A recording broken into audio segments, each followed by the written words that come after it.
राज्य और एक केंद्र शासित प्रदेश में विधानसभा चुनाव हो रहा है। 3 राज्यों में अगले सप्ताह वोटिंग होगी और बाकी 2 राज्य यानी कि बंगाल और तमिलनाडु में अप्रैल के आखिरी सप्ताह में मतदान होगा, यानी कि 23 और 29 अप्रैल को यहां पर मतदान होगा। उसके बाद 4 मई को नतीजे आएंगे। अब चुनाव को लेकर बीजेपी पूरी ताकत के साथ मैदान में है और चुनाव प्रचार के लिए बीजेपी अपनी पूरी फौज को उतार चुकी है, लेकिन ग्रैंड ओल्ड पार्टी यानी कि कांग्रेस प्रचार से दूर दिख रही है। सवाल यह कि आखिर कांग्रेस क्यों प्रचार से दूर है, कांग्रेस का ध्यान आखिर किस राज्य पर ज्यादा है, तो चलिए वो भी आपको बताते और समझाते कि किस तरह से कांग्रेस राज्यों में, विधानसभा चुनाव राज्यों में प्रचार में पिछड़ती हुई नजर आ रही है। 3 राज्य यानी कि असम, केरल और पुडुचेरी में 9 अप्रैल को वोटिंग होगी, जबकि तमिलनाडु में 23 और बंगाल में 23, उसके बाद 29 अप्रैल को वोटिंग होगी।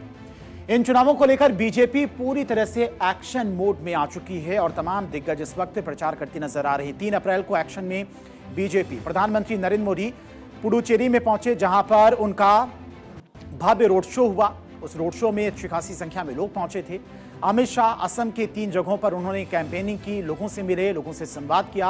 बीजेपी अध्यक्ष नितिन नवीन की बात करते हैं तो असम में कई जगहों पर जनसभा को संबोधित करते नजर आए। इसके अलावा बीजेपी कैंडिडेट के लिए प्रचार करते नजर आए। यूपी के मुख्यमंत्री योगी आदित्यनाथ भी असम के दौरे पर पहुंचे थे। उन्होंने भी असम में चुनाव प्रचार अभियान को धार दी, साथ ही साथ लोगों से वोट देने की अपील भी की। केंद्रीय मंत्री किरण रिजिजू की बात करते हैं तो केरलम के कोल्लम में उन्होंने भव्य रोड शो किया, जहां पर अच्छी खासी भीड़ देखने को मिली। स्मृति ईरानी की बात करते हैं तो तिरुवनंतपुरम में उन्होंने रैली की है और एनडीए कैंडिडेट के लिए वोट की अपील करती नजर आई, साथ ही साथ सरकार की तमाम योजनाओं की जानकारी भी देती नजर आई है। अब बीजेपी के नेता एक्शन में हैं तो कांग्रेस का चुनाव प्रचार उस अग्रेसिव तरीके से नहीं है जितना होना चाहिए था, या यूं कहें कि कांग्रेस का पूरा फोकस केरलम पर है। केरलम विधानसभा चुनाव में गांधी परिवार की साख सबसे ज्यादा दांव पर लगी हुई है। गांधी परिवार के लिए केरलम में यूनाइटेड डेमोक्रेटिक फ्रंट यानी कि यूडीएफ की सरकार बनाना अपनी साख को बचाए रखने के लिए उम्मीद है, जिसके चलते ही राहुल गांधी से लेकर कांग्रेस के तमाम दिग्गज नेता बंगाल और असम की बजाय केरलम पर अपना ध्यान केंद्रित करते नजर आ रहे हैं। केरलम पर कांग्रेस का ध्यान क्यों, तो चलिए वो भी आपको समझा दिए।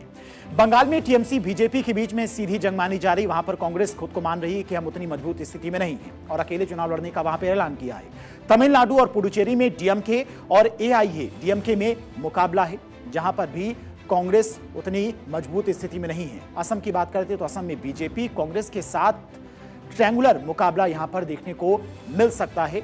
हालांकि असम में भी बीजेपी जिस तरह से प्रचार अभियान को धार दे रही, वहां पर भी मजबूत स्थिति में नजर आ रही है। केरल में लेफ्ट और कांग्रेस में सीधी फाइट है और इसी वजह से कांग्रेस यहां पर प्रचार अभियान में ज्यादा जोर देती हुई नजर आ रही है। अब बात करते हैं कि केरलम पर कांग्रेस का जोर क्यों है।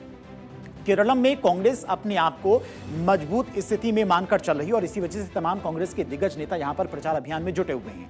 10 साल से पिनरई विजयन के नेतृत्व में वाम मोर्चा की यहां पर सरकार है। इसके अलावा अगर बात करते हैं तो लेफ्ट सरकार के खिलाफ एंटी इनकम्बेंसी की बात भी कही जा रही है और इसी वजह से केरल में हर 5 साल में सत्ता बदलती रहती है।